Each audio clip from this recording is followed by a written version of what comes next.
Hello दोस्तों, ये lecture 10 है इंडियन पेनल कोड का, जिसमें आज हम करेंगे चैप्टर 4 जर्नल एक्सेप्शन। इसमें सेक्शन 79 टू सेक्शन 106 हैं। इसमें देखिए जर्नल एक्सेप्शंस जो दिए गए हैं आईपीसी में, ये चैप्टर 4 में दिए गए हैं। इनका एक रीज़न है कि इनको क्यों दिया गया है एक ही चैप्टर में सभी जर्नल एक्सेप्शंस को। तो chapter 4 the cases are group together in which an act that would ordinarily be an offense is not an offense by reason of special circumstances in which it is done। तो normally क्या होता है कि वो act जो है वो एक ऑफेंस होगा ऑर्डिनरी रूप में, लेकिन वो स्पेशल सर्कमस्टेंसेस में किया गया है, इसलिए वो एक ऑफेंस नहीं माना जाएगा। तो वो केसेस जो जिनमें वो ऑफेंस नहीं माना जाएगा, वो स्पेशल सर्कमस्टेंसेस कहाँ दिए गए हैं? वो दिए गए हैं चैप्टर 4 में। These general exceptions may be claimed or pleaded by the accused to claim immunity from punishment prescribed for the offense of which he is charged। वो अपनी इम्यूनिटी क्लेम कर सकता है जिस ऑफेंस के लिए उसको चार्ज किया गया है। तो देखिए इसका प्रिंसिपल क्या होता है behind this general exceptions. Principle क्या है? तो क्राइम में दो चीजें होती है, मेंस रिया और एक्टस रिया। अगर इन दोनों में से एक, दोनों या एक भी एब्सेंट है तो वहां पे क्रिमिनल लायबिलिटीज नहीं होगी। तो इसका ये मेन प्रिंसिपल है। तो इस जनरल एक्सेप्शंस में इनमें से या तो मेंस रिया नहीं होगी या एक्टस रियस नहीं होगा, इसलिए वो क्राइम नहीं होगा। तो इनको इस चैप्टर में क्यों दिया गया है? These offences have been put together in one chapter to avoid repetition of those exception. देखिए हर एक जगह पे इन जनरल एक्सेप्शंस को डालना बड़ा मुश्किल होगा, तो इसलिए इनको एक ही जगह पे कर दिया गया। नहीं तो हर जगह पे क्या है कि 302 मान लीजिए एक है आईपीसी में सेक्शन, तो उसके बाद फिर से जनरल एक्सेप्शंस को उसमें ऐड किया जाए।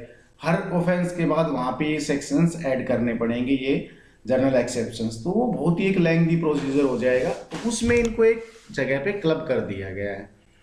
This chapter is applicable not only to IPC. ये जो चैप्टर है जनरल एक्सेप्शंस, ये सिर्फ आईपीसी पे अप्लीकेबल नहीं है, ये अदर पैनल प्रोविजन जो स्पेशल और लोकल लॉज में है उनमें भी अप्लीकेबल है बाय वर्च्यू ऑफ सेक्शन 40। अब सेक्शन 40 आईपीसी का देखेंगे, उसमें दिया गया है ये other local and special laws पे भी लागू होता है। तो as per section 105 of Indian evidence act, the burden of proof general exception is on the accused. तो अगर किसी एक्यूज्ड को ये क्लेम करना है कि उसका केस फॉल करता है किसमें? जनरल एक्सेप्शंस में, तो वो उसको प्रूव करना पड़ेगा। बर्डन ऑफ प्रूफ किस पे होगा? एक्यूज्ड पर्सन पे होगा। लेकिन उसका देखिए वो सेम वो प्रोसिक्यूशन टाइप नहीं होगा, बियॉन्ड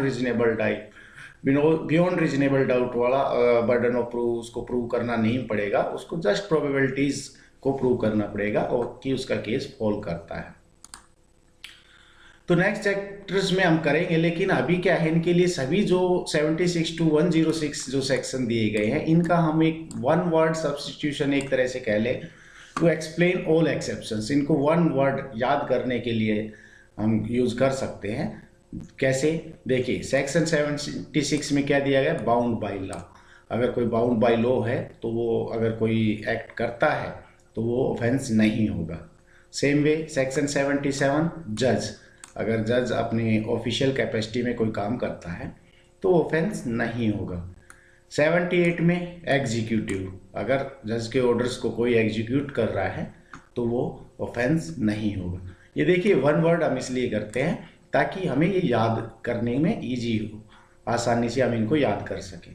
79 में जस्टिफाइड लॉ बाय लॉ, अगर कोई भी व्यक्ति अपने आप को मानता है कि वो जस्टिफाइड बाय लॉ है और वो कोई एक्ट करता है तो वो ऑफेंस नहीं माना जाएगा। 80 सेक्शन 80 में दिया गया एक्सीडेंट, बाय एक्सीडेंट कोई भी अगर एक्ट होता है तो वो क्राइम नहीं माना जाएगा, ऑफेंस नहीं माना जाएगा। 81 में दिया गया है नेसेसिटी, किसी चीज़ की ज़रूरत है तो उसमें भी वो ऑफेंस नहीं माना जाएगा। देखिए इनको आगे नेक्स्ट लेक्चर्स में हम करेंगे कंप्लीट, अभी सिर्फ हम इनके वन वर्ड कर रहे हैं। 82 में इन्फेंसी, बिलो 7 ईयर्स चाइल्ड जो कोई करता है वो ऑफेंस नहीं होगा। 83 में immaturity 7 to 12 years.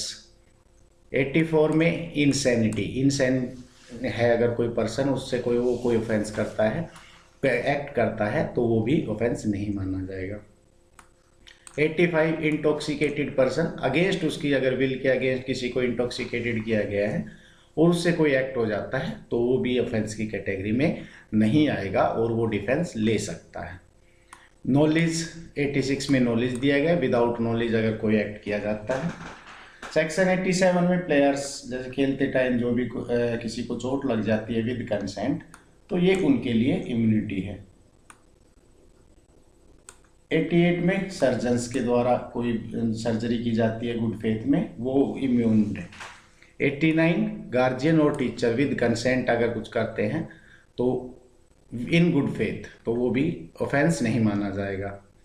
90 consent under fear और मिसकंसेप्शन, इसमें देखिए 90 में कंसेंट को डिफाइन किया गया है, अगर कंसेंट फियर और मिसकंसेप्शन में दिया गया है तो वो कंसेंट नहीं माना जाएगा।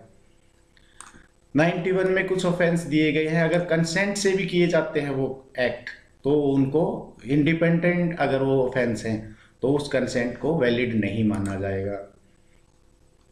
92 में इमैच्योरिटी दिया गया है। 93 में कम्युनिकेशन, गुड फेथ में अगर कोई कम्युनिकेट किया जाता है और किसी की डेथ हो जाती है तो वो भी एग्जेम्प्टेड है। 94 थ्रेट और ड्यूरेस, इसमें एक्सेप्शन है, अगेंस्ट द स्टेट और किसी की डेथ कॉज करने के अलावा किसी को डरा धमका के कोई काम किया जाता है तो वो एग्जेम्प्टेड होता है अगर उसको इंस्टेंट डेथ का या उसका ग्रीवियस एक्ट का थ्रेट दिया जाता है। 95 कहता है ट्राइबल्स मैटर, छोटे मोटे जो मुद्दे होते हैं उनका लो टैक्स नो, उसका कोई भी वो नहीं लेगा। 96 में देखिए नो ऑफेंस, 96 से शुरू हो जाता है आपका राइट टू प्राइवेट डिफेंस। तो 97 में डिफाइन किया गया है right to body and property में वो ऑफेंस नहीं माना जाएगा। 98 आरपीडी अगेंस्ट इंसैन के अगेंस्ट भी सेम आपका RPD right to private defence available होता है। 99 में कुछ रेस्ट्रिक्शंस दिए गए हैं। 100 में राइट टू प्राइवेट डिफेंस दिया है, को आप डेथ भी कॉज कर सकते हैं। 101 में इमैच्योरिटी दिया गया है। 102 में अदर हार्म्स, 103 में डेथ, प्रॉपर्टी के लिए भी डेथ कॉज की जा सकती है। 104 में अदर हार्म्स दिया गया है। 105 में कमेंसमेंट और continuance right to private defence कब होता है, और अगर डेथ कॉज हो जाती है इनोसेंट की 106 में वो भी एग्जेम्प्ट किया गया है। तो आगे चल के इनको हम करेंगे। तो ये इतना ही था, आगे हम सारे लेक्चर्स को पूरे लेक्चर्स में इनको डिफाइन किया जाएगा। Thank you, please subscribe the channel.